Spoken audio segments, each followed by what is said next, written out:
오늘은 사도행전 6장이죠. 6장. 벌써 6장이네요. 네, 와우.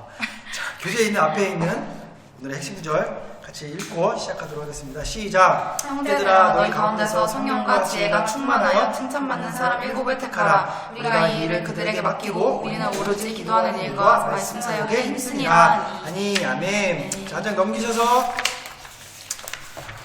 오늘의 챕터 사도행전 6장 소셉 챕터 읽어보도록 할게요. 시작. 주님의 일꾼. 네, 우리 인사하며 나가겠습니다. 주님의 일꾼이 됩시다. 주님의 일꾼이 됩시다. 아멘입니다. 자, 한 2주 지나서 생각이 납니까? 지난번 사도행전 5장에 두 인물이 나왔죠. 맨 처음에 아나니아 삽비라.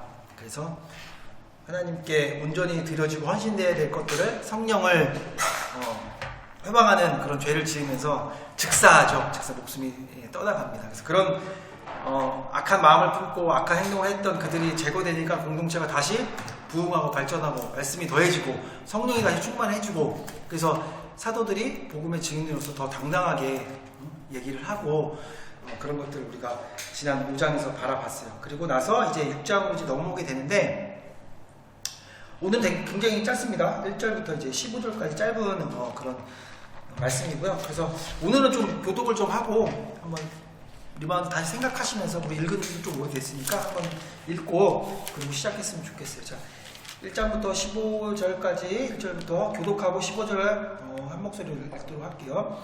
그때 제자가 더 많아졌는데 헬라파 유대인들이 자기의 과부들이 매일의 구제에 빠짐으로 히브리파 사람을 원망하니, 12사도가 모든 제자를 불러 이르되 우리가 하나님의 말씀을 제쳐놓고 득대를 일삼는 것이 마땅하지 아니하니, 형제들아, 너희 가운데서 성령과 지혜가 충만하여 칭찬받는 사람 7을 택하라. 우리가 이 일을 그들에게 맡기고 우리는 오로지 기도하는 일과 말씀 사역에 힘쓰리라 하니, 온 우리가 이 말을 기뻐하여 믿음과 성령이 충만한 사람 스데반과 또 빌립과 브로고로와 니가노르와 디몬과 바네나와 유대교에 입교했던 안디옥 사람 니골라를 택하여 사도들 앞에 세우니 사도들이 기도하고 그들에게 안수하니라.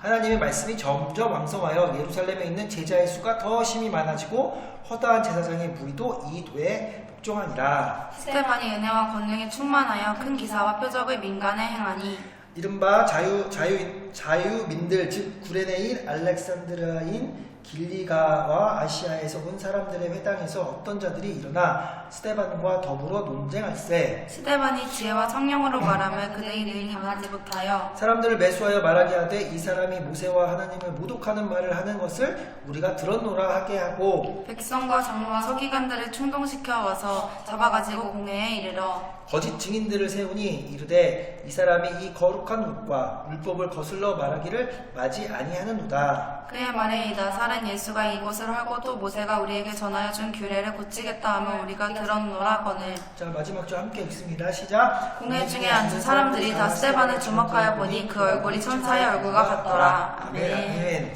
네, 오늘은 이제 7 집사 7 일꾼을 택하는 모습을 보게 됩니다. 자, 교재를 보세요. 5장에 사도들이 가르치기와 전도하기 힘쓰는 모습으로 끝을 맺었습니다. 그리고 이제 6장은 이런 그들의 수고로 인해서 제자가 더 많아졌어요. 교회가 더욱더 이제 부흥 발전하게 되는 거죠.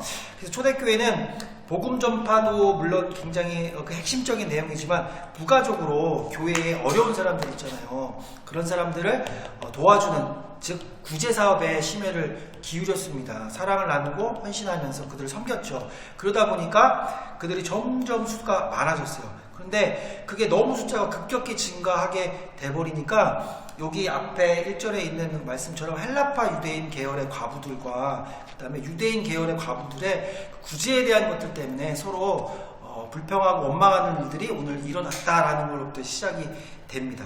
자, 1절 보면, 자, 가로가 있죠? 무슨 유대인들이 히브리파 사람들을 원망하는 일이 났죠? 1절에 보면 헬라파. 그렇죠. 헬라파 유대인들이. 자, 여기서 헬라파 유대인이라는 것은 헬라어를 사용했던 유대인들로서 본토, 즉 이스라엘 본토에 있는 팔레스타인 출신이 아니고요. 지중해 연안의 이제 팔레스타인 주변 국가, 그 인근에 있는 헬라어를 모국어로 또 쓰는 그런 사람들을 지칭하는 것이고, 히브리파 유대인들은 이제 정통 팔레스타인에서 출생해서 거기서 히브리 사람들이 공용하는 아람어를 쓰는 이제 유대인을 지칭하니까 두 가지 부류가 있었다는 거예요. 근데 헬라파 유대인들이 히브리파 사람들을 원망했어요. 왜냐하면 히브리파 사람들 과부의 구제를 더 많이 신경을 써주고 우리 헬라파에 있는 과부들을 덜 챙겨주고 소홀히 하니까 그게 좀 불평이 있었고 원망이 있었나 봐요. 그런 일들이 일어났다고 이제 1절에 얘기를 해주고 있습니다. 자, 2절에 보면 그래서 이 12사도가 모든 제자들 이제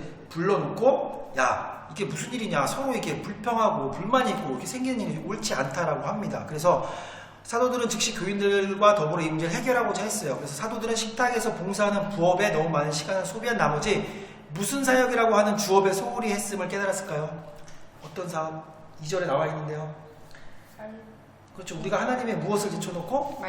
말씀을 제쳐놓고, 그러니까 말씀 사역을 제쳐놓고 제일 중요한 거는 하나님의 복음, 하나님 말씀을 전하는 건데 그것보다는 구제하고, 그러니까 초대교회는 이제 가정교회잖아요. 그래서 꼭 저번에도 나눴지만 말씀 나누고 나서는 꼭 식탁교제도 하고, 그러니까 그런 일들을 주로 막 신경 쓰는 거예요. 막 우리 집에 오면 뭐 대접하지? 우리도 막 구역예배하고 막 그런 게 있잖아요.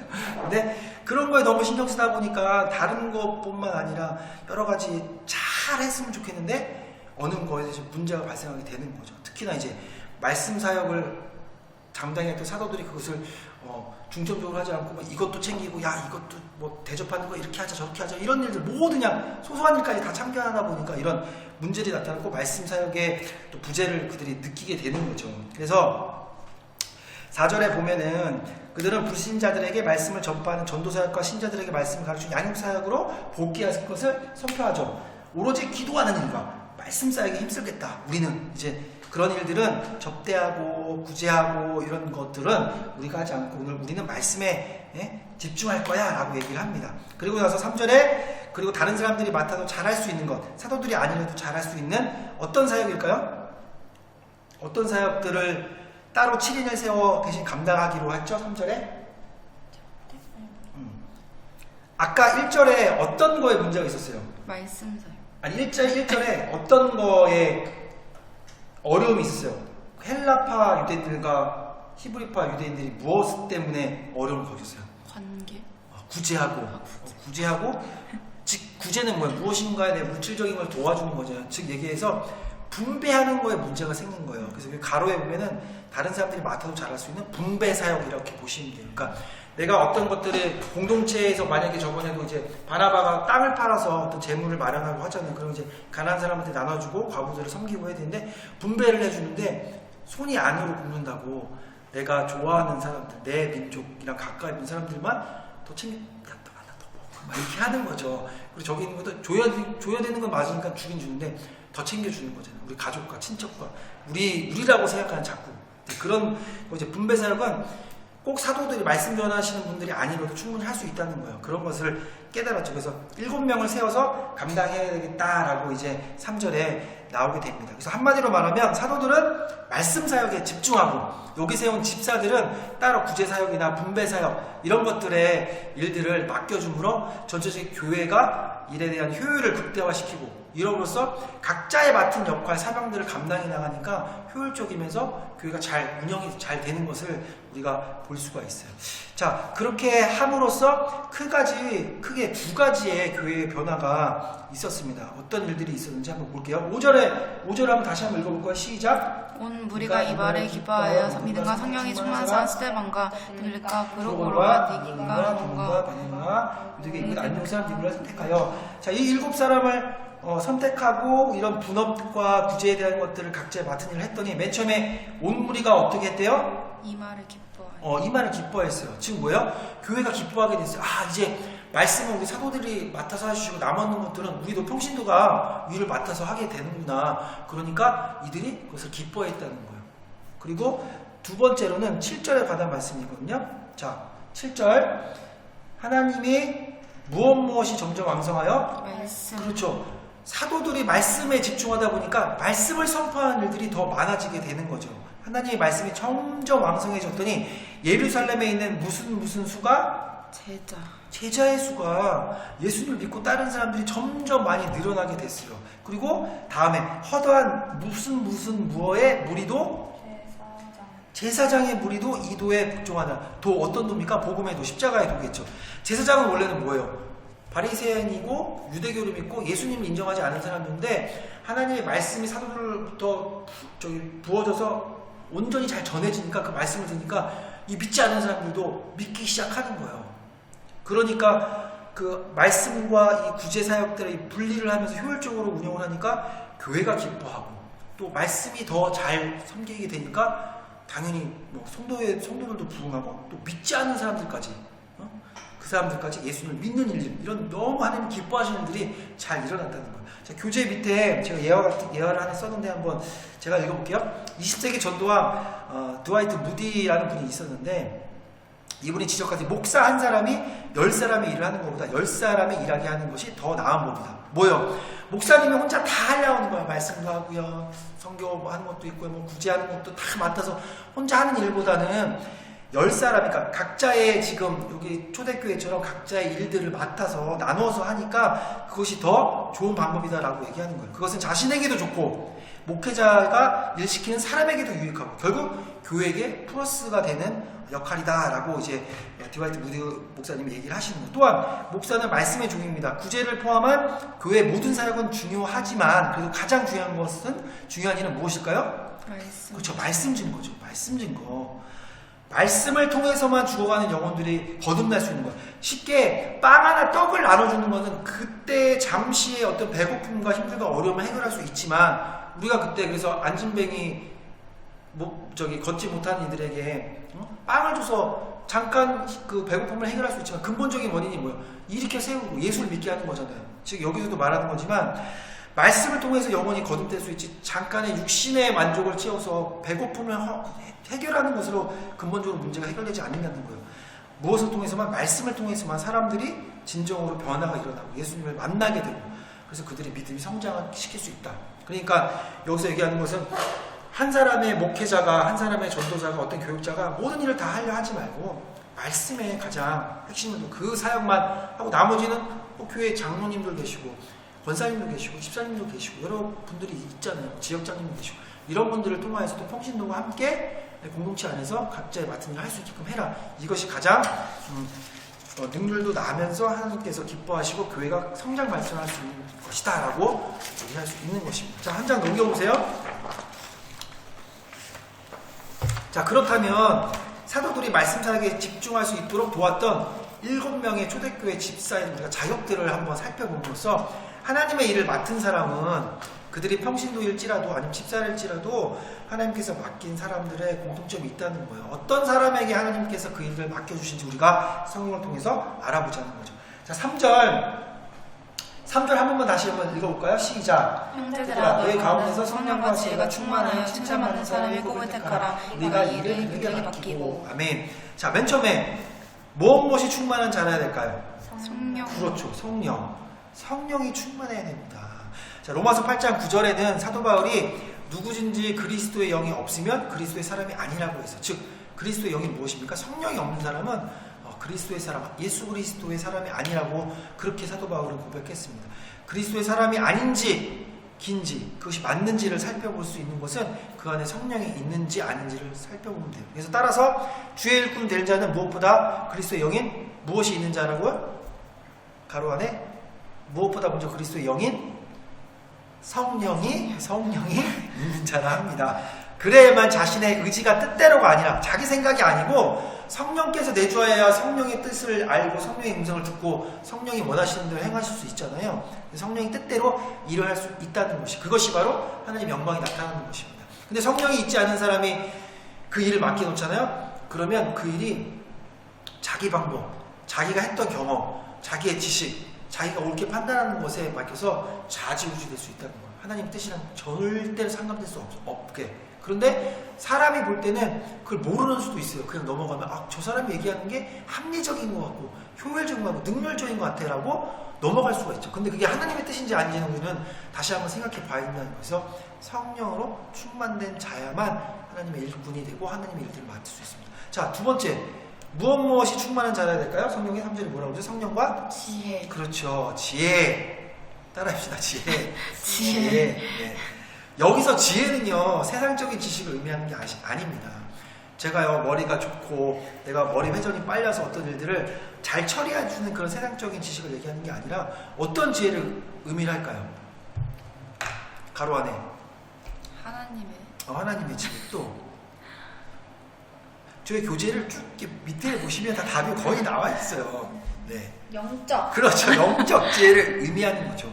세상 지식이나 인간 이성과 경험으로 일을 처리해서는 안 됩니다. 하나님의 일은 세상 일과는 본질적으로 다르기 때문에 오직 신령한 영적 지혜로 하지 않으면 실패할 수밖에 없다는 것입니다. 영적인 지혜, 하나님께서 주시는 지혜, 하나님의 관점에서 그것이 옳고 그름을 판단할 수 있는 지혜. 세상 눈으로 봤을 때는 그게 옳을 수 있어요. 세상 사람들이 다 그것이 옳다고 할 수 있어요. 하지만 하나님이 바라보실 때 그것은 죄가 되고 그것이 옳지 않은 것이라고 하면 하나님 앞에서 그것을 노라고 얘기할 수 있어야 되죠. 그런 구별함이 어떨 때 있어요? 영적으로 지혜가 충만됐을 때 그것이 가능하다는 얘기인 거죠. 그래서 우리가 항상 기도할 때 그 영적인 지혜를 구해야 됩니다. 근데 우리가 계속 지혜를 주십시오. 수능시험 잘 보게 지혜를 주십시오. 총명하게 해주십시오. 솔로몬의 지혜 뭐 별걸 다 붙이잖아요. 근데 문제 잘 풀고 토익 시험 잘 보고 취업 시험 잘 보는 그런 지혜를 얘기하는 게 절대 아니잖아요. 그게 하나님의 뜻인지 아닌지를 구별할 수 있는 지혜가 있어야 된다는 것입니다. 자, 성령과 지혜가 충만한 자라야 하나님께 쓰임받는 일꾼입니다. 자, 그 다음에 무엇을 듣는 자라야 할까요? 칭찬 따라할까요? 칭찬 받고 있으십니까? 네. 주의 일꾼은 반드시 하나님께 인정받는 것 플러스 실상 내 주변에 있는 이웃들에게 칭찬을 받아야 됩니다. 나는 하나님께 인정받으라고 하면서 자기 주변에 있는 사람들이 다 욕을 해. 저 사람 왜 저 따위라고 하면 그 사람은 칭찬받는 사람이 아니잖아요. 물론 사람한테 잘 보이라는 게 아니지만 하나님과 수직적인 관계에서 칭찬받는 사람이라면 성숙한 신앙을 갖고 있는 사람은 당연히 옆에 있는 사람들에게도 당연히 그것이 드러납니다. 하나님의 마음이 드러나죠. 예수의 성품이 드러나겠죠. 하나님의 사랑이 드러나겠죠. 그거와는 전혀 상관없이 행동하는 건 하나님의 사랑이 그 안에 있지 않은 것이고 예수를 닮지 않은 것이겠죠. 우린 그렇게 판단할 수 있고 금방 그것이 드러나게 되는 거예요. 자, 그래서 하나님께 인정받는 성숙한 신앙 인격은 자연히 밖으로 드러나게 되어 결국 그 삶에 선하고 착한 무엇으로서 교회 성도들과 이웃 사람들에게 칭찬을 듣기 때문입니다. 네, 또 성도 착한 무엇을 맺는다 그러잖아요. 열매 밑에 있어요. 보면은 다 정답이. 자, 그 삶에 선하고 착한 열매가 있어야 되죠. 열매가 맺어야 돼요. 성령의 9가지 열매가 맺어져야 돼요. 그걸 보고 알 수 있지. 가만히 있고 내가 있으면 드러나지 않은, 행하지 않는 믿음 죽은 믿음이잖아요. 우리 안에 사랑이 넘치고 희락과 기쁨과 그런 것이 온유함과 오래 참음과 그런 게 넘치면 내 안에 숨기려 해도 자연히 흘러내요. 대화를 한마디 하더라도 누가 어떤 일을 하더라도 같이 모여서 얘기 한마디 하면 다 알 수 있잖아요. 하나님의 사람인지 아닌지. 맨날 입었는데 불평 불만에 막 쌍시옷 막 단합하면서 막 욕만 계속하고 원망과 세상의 모든 저주를 다 갖고 있는 사람이 어떻게 하나님의 선한 열매를 맺고 있는 사람일까요? 아니잖아요. 그래서 당연히 하나님의 칭찬을 받고 하나님께서 주신 그 믿음의 성숙함이 있는 자들은 다 주변에 나타나게 되겠습니다. 그래서 우리가 하나님께서 그 주시는 마음으로 착한 열매를 맺는 우리 모두가 되어야 되고, 그런 사람이야만 하나님께서 픽업해서 택하셔서 주님의 일을, 교회의 일을 맡겨주시는 거예요. 아무나 맡겨주는 게 아니라는 뜻입니다. 자, 그 밑에 교재 한번 우리가 정리해서 읽어볼게요. 주님의 몸된 교회를 섬기는 사역을 감당하기 위해서는 세상의 지식과 지위와 재물이 필요한 것이 결코 아닙니다. 비록 세상적으로 초라하게 보일지라도 무슨 충만함을 받고? 성령. 그렇죠. 성령 충만을 받고 신령한 영적 지혜가 가득하면 하나님과 사람 앞에서 그 신앙 인격과 성품 면에서 칭찬받는 사람이면 주의 몸된 교회를 섬기고 주님의 양떼를 돌보는 일꾼으로 합당합니다. 오늘 우리는 교회 일꾼을 선정하면서 세상적인 지식과 지혜, 재물로 자격 조건을 만들지 않았습니까? 우리가 한번 돌아보자는 거예요. 그 사람이 봤을 때 저 사람 좋은 학벌 있어, 저 사람 좋은 직장, 저 사람 지식이 많고 또 주위의 배경이 괜찮아, 교회에서 일하면 굉장히 우리 교회에 플러스가 되겠어, 이런 마음으로 그를 세운다면 안 되는 거예요. 그 사람이 돈이 있건 없건, 그가 지위가 낮건 직업에 뭐 우리의 기준으로 봤을 때 직업적으로 뭔가 모자란 것 같지만 그 안에 성령이 있고 하나님이 주시는 올바른 영적 지혜가 있고 또 사람들이 봤을 때 평판도 그들에게 항상 그들이 섬겨주고 선진하는 거에 좋은 평판을 듣고 칭찬을 듣는 자면 그 사람 충분히 사용할 수 있다는 거죠, 교회가. 근데 우리가 잘못하는 것, 그가 얼마나 역할을 할 수 있는 건가. 이 사람 오면 우리 교회 때 좋겠어, 우리 셀에 들어오면 좋겠어, 우리 부서에 들어오면 좋을 것 같은데 이런 일 맡기면 좋을 건데, 그런 걸로 접근해서는 안 된다는 거죠. 성령이 충만하냐, 지혜가 있느냐, 주변으로부터 하나님의 성품을 닮은 그런 사람으로 불려지는가를 우리가 보고 판단해야 된다는 것이죠. 절대로 하나님의 교회는 그런 세상의 잣대로 보여지는 것이 아닙니다. 자, 우리 여기 디모데전서 3장 1절부터 13절 한번 읽어보도록 하겠습니다. 미쁘다 이 말이여, 그 사람이 감독의 직분을 얻으려 함은 선한 일을 사모하는 것이라 함이로다. 그러므로 장독은 책망할 것이 없으며 한 아내의 남편이 되어 절제하며 신중하며 단정하며 나그네를 대접하며 가르치기를 잘하며 술을 즐기지 아니하며 구타하지 아니하며 오직 관용하며 다투지 아니하며 돈을 사랑하지 아니하며 자기 집을 잘 다스려 자나들로 모든 공손함으로 복종하게 하는 자라야 할지며 사람이 자기 집을 다스릴 줄 알지 못하면 어찌 하나님의 교회를 돌보리요. 새로 입교한 저도 말할지니 교만하여 저 정죄하는 그의 정죄에 빠질까 하며 또한 외인에게서도 선한 증거를 얻은 자라야 할지니 비방과 마귀의 울무에 빠질까 염려하라. 이와 같이 집사들도 정중하고 일구연 하지 아니하고 술에 임박하지 아니하고 더러운 일을 탐하지 아니하고 깨끗한 양심에 믿음의 비밀을 가진 자라야 할지니 이에 이 사람들을 먼저 시험하여 보고 그 후에 책망할 것이 없으면 집사의 직분을 맡게 할 것이요 여자들도 이와 같이 정숙하고 모함하지 아니하며 절제하며 모든 일에 충성된 자라야 할지니라. 집사들은 한 아내의 남편이 되어 자녀와 자기 집을 다스리는 자일지니 13절 같이 읽겠습니다. 시작. 집사의 직분을 잘한 자들은 아름다운 지혜와 그리스도 예수 안에 있는 믿음의 큰 담력을 얻느니라. 아멘. 자, 감독과 집사의 자격, 즉 아까 얘기했던 주님의 일을 맡아서 일꾼들이 어떠한 사람이어야 되는지에 대해서 성령이 말해주고 있습니다. 자, 여기 돈이 많아야 된다는 얘기가 있습니까? 없죠. 서울대 연고대 이상 없죠. 직업은 뭐뭐 이상 뭐 이런 거 없잖아요. 가장 중요한 것들이 하나님 앞에 어떤 사람인지, 그리고 세상 사람들을 봤을 때 그 사람이 온전한 사람인지에 대해서 얘기하는 것이지, 절대로 세상의 기준과 가치에 여기에 일꾼을 저기 삼는 잣대로 사용되지 않고 있다는 것을 보고 있어요. 그래서 자, 다음은 그래서 우리가 이런 기준으로 우리가 주님의 일꾼을 택해야 된다, 그래서 아셨으면 좋겠고요. 다시 이제 8절부터 15절에는 여러분들 너무나 잘 아시는 스데반 집사가 이제 앞에 이제 5절에 그래서 7명이 뽑혔잖아요. 스데반, 뭐 우리가 대부분 많이 아는 사람들이 이제 스데반 집사 많이 알고 때 빌립 집사 에디오피아 내시를 만나가지고 복음을 전파했던 그 밑에 사람은 사실 잘 모르고, 이 중에 이제 스데반 집사에 대한 내용이 이제 8절부터 15절까지 기록이 되어 있는 것이에요. 자, 사도들은 교재를 보세요. 사도들의 현명한 결단으로 구제와 접대일을 전담한 7집사가 선정되었습니다. 그중 7집사의 머리로 대표를 할 수 있는 스데반의 활동과 그로 말미암아 체포되어지는 과정을 8절부터 15절까지 보여주고 있는 것이에요. 자, 8절. 그는 어떤 사람이었습니까? 8절을 보면서 그는 무엇과 무엇이 충만했을까요? 지혜와 권능.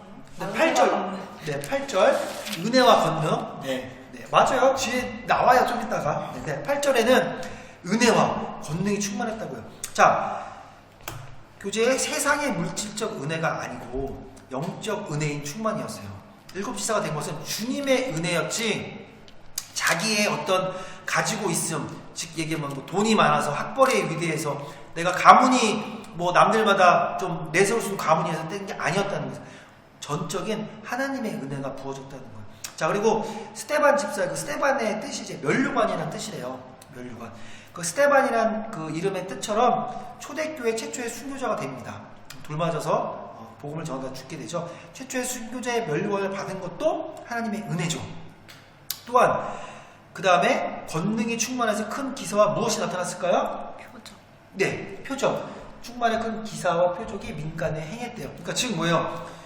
스데반은 구제와 분배의 사역을 담당하기에 뽑혔지만 사도들급의 어떤 일들을 지금 하고 있어요. 은혜와 성령이 충만하다 보니까 평신도도 막 말씀을 전하는데 막 기사와 표적과 이적들이 막 나타나는 거예요. 동일하게.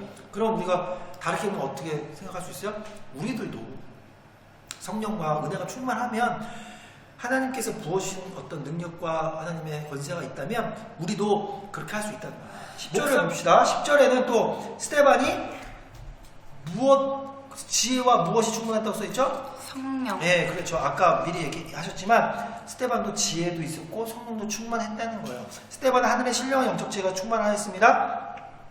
각처에 회당에서 복음을 전했어요. 그 윗절에 보면 9절에 보면 이른바 자유민들 해서 그 여러 가지 민족들이 있는 곳에서 회당에서 막 논쟁을 했어요.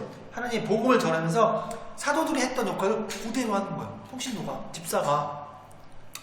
그래서 기독교를 변증할 때 영적 지혜를 받으면서 그들이 능히 당하지 못했어요. 그들의 어떤 그들이 갖고 있던 지식과 그들의 지혜가 하나님이 부어주신 영적 지혜 앞에 완전히 앙화할 수 없는 그런 상태가 됐다는 거예요. 그러면서 우리가 또 생각하는 거죠. 아, 우리도 하나님의 지혜를 받고 성령이 충만하면 우리가 복음을 전할 수 있구나. 담대하게. 물론 제도적으로 행정적으로 목회 신학을 해야 되고 목사 안수를 받고 이렇게 할 수 있지만 그렇게 해서 하는 게 맞긴 맞지만 여러분들끼리 두 명이서 말씀을 나누며 말씀을 같이 나누고 복음에 대해서 얘기해주고 서로가 성경을 읽으면서 그 안에서 충분히 그런 하나님의 능력이 나타날 수 있다는 것이죠. 자, 그 밑에 누가복음 21장 14절 15절 한번 찾아볼게요. 누가복음. 자, 앞으로 가서. 자, 이게 환란의 징조 마지막 때에 예수님이 어떤 일이 일어날 거다라고 이제 얘기를 해주면서 걱정하지 말라라고 얘기해 줍니다. 14절 15절 읽어볼게요. 시작. 너희는 변명할 것을 미리 궁리하지 않도록 명심하라. 내가 너의 모든 대적이 능히 대하거나 변박할 수 없는 구변과 지혜를 너희에게 주리라. 아멘. 하나님께서 마지막 때에 예수를 믿는 사람들을 핍박하고 그들을 신문하고 막 어려움 가운데 있지만 그때 어떡하지? 나 무슨 말을 하지? 걱정하지 말라는 거야. 하나님께서 성령을 부어주시면 내가 너희들에게 어떻게 어떻게 답변하고 어떻게 말하고 그런 지혜를 너에게 줄 것이다. 어떻게요? 그들을 대항해서 변박할 수 없는 그들이 내가 하는 복음의 진리 앞에 반박할 수 없는 것들을 너에게 부어주라고 미리 얘기하셨어요. 예수님 돌아가시기 전에. 근데 지금 그 일이 스데반을 통해서 일어나는 거예요. 스데반이 하나님의 지혜를 받고 성령의 능력을 받으니까 그 변증자들이 어떤 말을 얘기해도 당해내지 못하는 거예요. 스데반을 통하여서. 그게 이루어졌다는 것입니다. 이처럼 스데반은 신령한 지혜가 충만하였습니다. 교재를 넘기시고요. 자, 그 다음에 15절에 보면 자, 15절 한번 읽어볼게요. 시작. 이 중에 앉은 사람들이 다 스데반을 주목하여 보니 그 얼굴이 천사의 얼굴과 같더라. 자, 교재 기쁨과 무엇이 충만했을까요? 자, 그 전에 보면 이들이 막 대답했나요 혹시? 아니요. 이들이 막 네가 막 잘못됐다, 네가 막 율법을 거스렸다 막 그러면서 막 신문하고 막 괴롭히고 막 그런데 얘는 천사의 얼굴을 갖고 있었대요. 그럼 뭐가 충만했을 것 같아요? 기쁨과 은혜? 네, 교재를 좀 이렇게 밑에 보시면서 컨닝을 샥샥 해보시면 뭐가 충만했을까요? 맨 마지막 평안?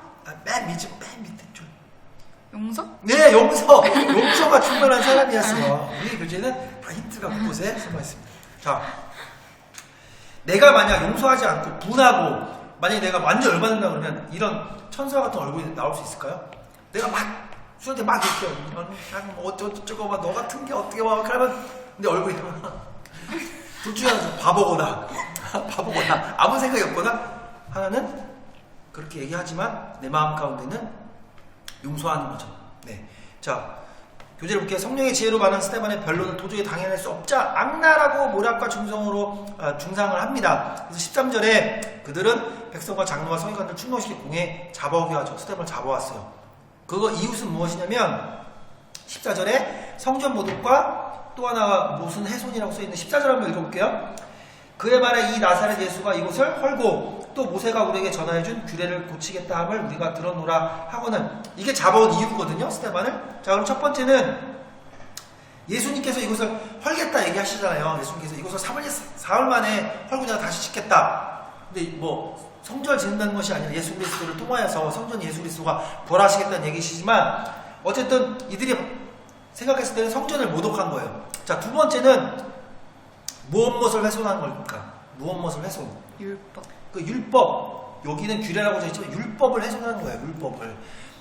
율법을 고치겠다라는 것들을 얘기를 했다는 거예요. 그런데 그런 거짓 모함을 받아서 신물당하고 스데반은 두려움에 떨거나 억울한 마음을 이기지 못한 분노에 찬 표정이 아니었어요. 오히려 천사의 얼굴과 같이 빛나는 얼굴이었죠. 참 평안과 무엇이 넘치고? 기쁨. 그렇죠. 기쁨이 넘치고 용서가 충만한 사람이었어요. 누가 생각나죠? 기쁨과 용서가 충만한 누가 생각납니까? 스테반인데 이 스테반 보면 누가 생각나요? 예수님. 예수님이 마지막에 이들이 욕하고 로마 병사들 욕하고 대제사장들 욕하고 바리새인들 욕하고 너 내려와 봐라. 그럼 네 하나님 아들이면 네가 한번 내려와. 온갖 비난과 조롱할 때 예수님이 뭐라고 하시죠? 그들은 무슨 죄를 짓는지 알지 못합니다. 이들 용서해 주십시오 라고 하나님께 직접 아버지께 구하잖아요. 정말로 그 마음 가운데 이들을 용서하고 이들이 무지함을 하나님 앞에 아뢰드리면 이들 용서해달라는 하나님의 예수 그리스도의 진정한 마음들이 있잖아요. 이 예수님의 성품을 담고 그를 따랐던 제자 스데반이 그렇게 되어지는 것입니다. 변화를 받는 것. 무엇으로 충만되니까? 성령으로 충만되니까. 그래서 성령으로 충만되지 않으면 우리가 그렇게 예수를 닮아갈 수 없다는 거예요. 예수의 성품을 닮아갈 수가 없어요. 우리가 지식적으로 성경을 100번이고 200번 읽고 찬양 많이 하고 집회 사역 오래 해봐야 내 안에 성령이 없으면 예수 그리스도의 성품을 닮을 수가 없어요. 정말 예수님이 가셨던 그 마음과 하나님께 주시는 그 기쁨과 그 용서의 마음, 그 예수의 마음, 하나님의 마음을 알 수가 없어요. 그래서 우리가 성령을 충만하게끔 하나님께 기도하는 것입니다. 다른 것을 위해서, 복음을 위해서 그렇고 또 두 번째로 성령을 통하여서 내가 하나님을 알게 되는 것이죠. 예수 그리스도의 사랑을 더욱더 깊이 체험하게 되는 것이죠. 자, 마지막 결론입니다. 우리는 무엇을 먹을까, 무엇을 입을까 하는 세상 염려와 근심으로 살아가고 있습니다. 그러십니까? 저는 그런 것 같아요. 오늘 만나면 오늘 뭐 먹을 거야? 맨날 물어보고. 또는 어떻게 하면 돈 벌까? 출세할까? 인기를 얻을까? 어떻게 하면 조회수가 오를까? 하는 세상 무기와 영화로 충만하길 원하며 살아가고 있어요. 우리가 대부분의 사람들이. 하지만 이 모든 것은 아침 안개처럼 들의 꽃처럼 금방 사라지고 없어질 것이죠. 영원하지 않는 거죠. 영원한 것은 하나님의 것들이고 세상 것은 영원하지 않잖아요. 그런데 우리는 스데반처럼 신령한 것들, 영적인 것들, 은혜와 권능, 지혜와 성령, 기쁨과 용서 같은 이런 하나님께서 우리에게 부어주시는 그런 심령을 우리에게 채워야 될 것입니다. 그런 성령을 우리가 날마다 강구해야 될 것입니다. 자, 그래서 우리가 갈라디아서 5장 교훈적인 말씀을 읽고요. 좀 나누고 기도했으면 좋겠어요. 갈라디아서 5장 성령의 열매는 사랑과 사랑과 희락과 희락과 화평과 오래 참음과 자비와 양성과 충성과 온유와 절제니 이 같은 것을 금지할 것이 없느니라. 아멘. 성령이 충만해지면요, 이런 것들의 열매로 나타나지는 거예요. 누가 이것을 권하지 않아도, 압박하지 않아도, 강요하지 않아도 자연스럽게 예수의 성품이 당연히 묻어나게 될 수밖에 없어요. 스데반이 그런 사람 아닙니까? 여기 보세요. 그들을 사랑했죠, 정말로. 그리고 오래 참았죠. 참지 못했다면 돌아날 맞으면은 저쪽에서 칼 들으면 난 총을 들을 거고, 총 들으면 난 대포 들고, 그렇죠? 참을 수가 없었다면 그렇게 돼요. 그러나 참았죠. 온유하고 절제하고 이런 것들이 성령 충만되니까 자연적으로 스데반은 그것들이 바깥으로 표출된 거예요. 그 사람들, 그 광경을 모든 사람들이 봤을 거 아니에요. 아, 성령이 충만되는 것은 저런 것이구나. 예수의 성품을 담는 것은 저런 것이구나. 그렇다면 우리도 그렇게 돼야 되죠. 싸다구로 때릴지라도 용서하고. 네. 자, 요한일서 2장 15절부터 17절 시작. 이 세상에 있는 것들을 사랑하지 사랑하지 말라. 말라. 누구든지 세상을 세상을 사랑하면 사랑하면 사랑이 그 안에 있지 아니하니. 이는 세상에 있는 모든 것이 육신의 정욕과 안목의 성욕과 이생의 사랑이니 다 아버지께로부터 온 것이 아니요 세상으로부터 온 것이라. 이 세상도 그 정욕도 지나가되 오직 하나님의 드리는 자는 영원히 아니라. 아멘, 아멘. 아까 뭐라고 그랬습니까? 모든 것은, 이상의 것들은 아침 안개처럼 들의 꽃처럼 사라질 거야. 영원한 게 아니에요. 우리가 붙잡고 있었던 모든 것들은. 근데 여기서 말하는 것처럼 이 세상도 이 전옥도 다 지나갑니다. 그러나 오직 하나님의 뜻을 행하는 자는 영원히 거하게 됩니다. 어디에? 하나님 나라 가운데. 그러니까 스데반이 오늘 그것을 보여주는 것이죠. 세상의 것들에 붙잡는 것이 아니라 하나님의 것들을 붙잡고 하나님께서 주신 그 예수 그리스도의 복음을 위하여서 하나님의 성령으로 충만되니까 그렇게 예수의 복음을 담대히 전하면서 그들이 신문하고 비방하고 고문하고 여러 가지 어려움이 있었겠지만 그러나 그들을 용서하는 거야. 사랑하는 거야. 기쁨이 넘치고 괜찮아. 너희들은 잘 모르기 때문에 그런 거야. 하지만 예수를 알고 예수를 정말 만나게 된다면 너희도 이 복음의 이 실체, 복음의 정말로 진리 되신 예수 그리스도를 너희들이 알면 다 이해할 수 있을 거야 라고 하면서 그들을 용서해 주는 것이죠. 사도행전 이제 6장을 마쳤습니다. 우리가 6장을 마치면서 함께 또 기도하며 나갔으면 좋겠어요. 무엇보다 교회가 무엇 위에 기초를 놓아야 되는지 생각을 했으면 좋겠습니다. 사도들이 말씀에 집중하기 시작하니까 그 교회가 풍성해지고 성도들의 들이 더 늘어나고 그다음에 예수를 믿지 않았던 핍박했던 그들까지도 예수께로 돌아오는 그런 하나님의 역사가 일어나잖아요. 그래서 무엇보다 우리가 하나님의 말씀을 더 사모하는 자가 되게 하여 주시옵소서. 그리고 우리가 어떤 하나님의 일들을 맡겨주실 때 그 일들을 감당할 수 있는 힘과 능력이 우리한테 없습니다. 그렇기 때문에 주님 더 의지하여서 날마다 성령을 구하는 사람 되게 하시고 영적의 지혜를 구하는 사람 되게 하시고 그래서 하나님의 성품과 하나님의 마음을 닮아가서 우리에게 나오는 선한 것이 없지만 주님이 주시는 선함으로 그들에게 사랑을 전해서 그들을 입술을 통하여서 우리가 하나님으로부터 칭찬받는 것처럼 사람들로부터 칭찬받을 수 있는 그런 사람이 되기를 원합니다. 그래서 우리에게 맡겨주신 것들을 능히 감당할 수 있는 그런 하나님의 사람, 예수 그리스도의 진정한 제자, 또 복음의 증인인 삶을 살게 하여 주시옵소서. 이렇게 말씀을 생각하시면서 제 이름을 들고 기도하여 나가겠습니다. 주여, 하나님 감사합니다. 아버지 우리 소리를 들어주시고 아버지 다시 한번 말씀 가운데 함께 하여 주셔서 감사합니다. 아버지 하나님께서 어떤 어려움과 문제들 가운데서도 무엇보다 하나님의 말씀을 아버지 기초로 삼주기를 원하십니다. 하나님의 말씀이 더욱더 선포되어지고 말씀 가운데 그 진리를 따라갈 때 아버지 교회가